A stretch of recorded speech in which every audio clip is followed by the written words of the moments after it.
Hey guys, my name is Priscilla Elias and today we will talk about external SSDs versus HDDs for photography and for videography, right after the intro.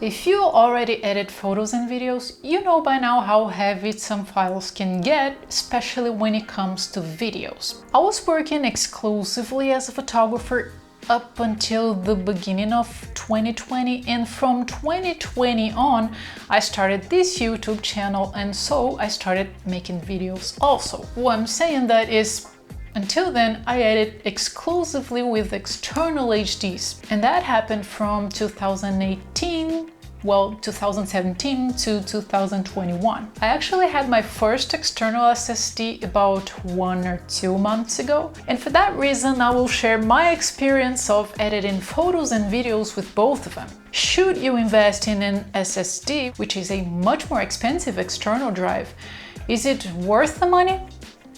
Well, let's start from the beginning, the photos. I've been shooting with a Canon 5D Mark IV ever since I started working as a professional photographer about 3 years ago. This camera generates large RAW files of approximately 30 megabytes each.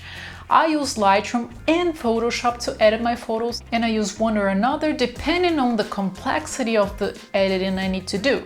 At the time I started, I had a Core 2 Dual MacBook Pro with a 8GB RAM. Not bad, but not that powerful either.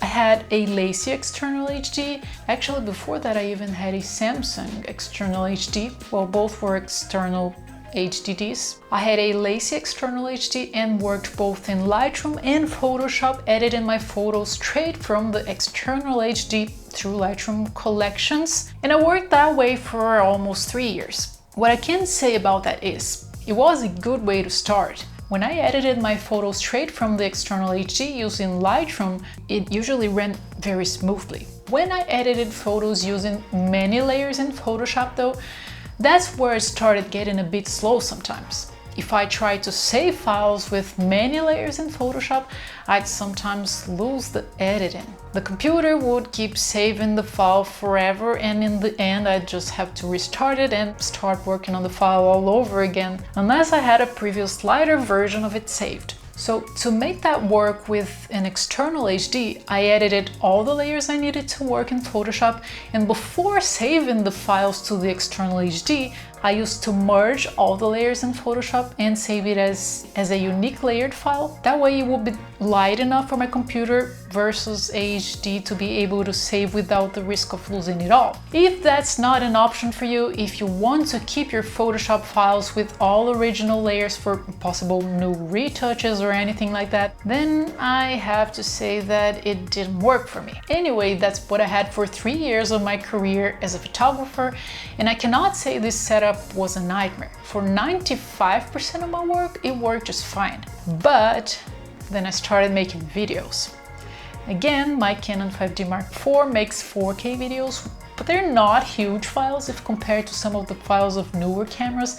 And what I can tell you is, if you're doing videos and if you want to keep your files on your external HD to edit them straight from there, I definitely do not recommend getting an external HDD. This is where I can tell you for sure that for videos, unless you edit your files in your computer's HD and then just use your external HDD for storage, working with an external HDD might kind of drive you nuts. I tried doing this and it gets slow, it crashes, it just definitely is not a pleasant experience. If you're mainly a videographer, or if video is something that you're doing a lot, only get an external HD if you're only using it for storage purposes. If you're editing from it, definitely go with the SSD. How did I do it though? Because as I said, I only bought an SSD about 2 months ago, but I've been making videos for about a year. Well, when I started making videos, I bought myself a new MacBook with an i9 processor and 32GB RAM, And as for videos, while I was editing the video, I kept the files I was using for that specific video in my computer. Then, as soon as I got done editing that, I'd save the project and export it to my external HD for storage only. If I ever needed to edit one of those videos again, I would bring it back into my computer and edit it again. This workflow worked just fine for me, except for the fact that since I only have 1 terabyte storage on my computer, and since my videos sometimes were pretty heavy with lots of B-rolls, photos, graphics and stuff like that, I could hardly ever work in more than 2 videos at the same time. I'd quickly run out of disk space, so I need to finish those, export them and save them into my HDD.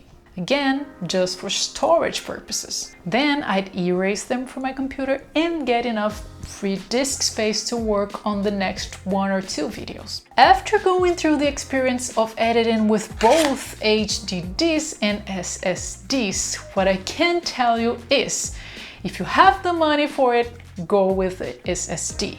If you only work with photos, or if you work with photos and videos, the SSD will always be faster and it will improve your workflow. If you, like me, cannot afford an SSD from the beginning, if you're only doing photos, just know that you will do fine without it. You can use an SSD. A bit slower than if you had an SSD, but still, you will do fine with it. If you're doing videos and you cannot afford the SSD, please make sure your computer has enough disk storage and RAM so you're able to edit your videos inside your computer instead of doing it from your HDD.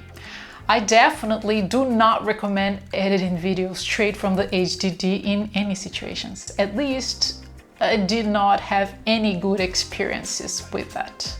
I still use my HDD for storage. I have a 4 terabyte Lacy, which is so far the one that lasted the longest with me, and I do recommend you have also a cloud backup if you're storing your files in an external HD. And the reason why I do recommend that, you will find on the video. I will leave a link for up here and in the description also. And for editing, I use this Samsung SSD, which is too soon to say about its longevity because I've only had it for about 2 months, but so far so good. It is for sure fast, and I've been editing all of my latest photos and videos straight from it, with them running just smoothly. Which means I haven't received any new message regarding to full disk space on my computer lately, thankfully, because that sucks. There's also something I mentioned in this video that if you're starting out, you might still want to learn, which is using Lightroom collections. If you want to edit your files straight from your external HD or SSD, I definitely recommend you use Lightroom collections for photos. And if you want to know more about it and how it works, I will leave a link for that up here and in the description as well. If this video helped you,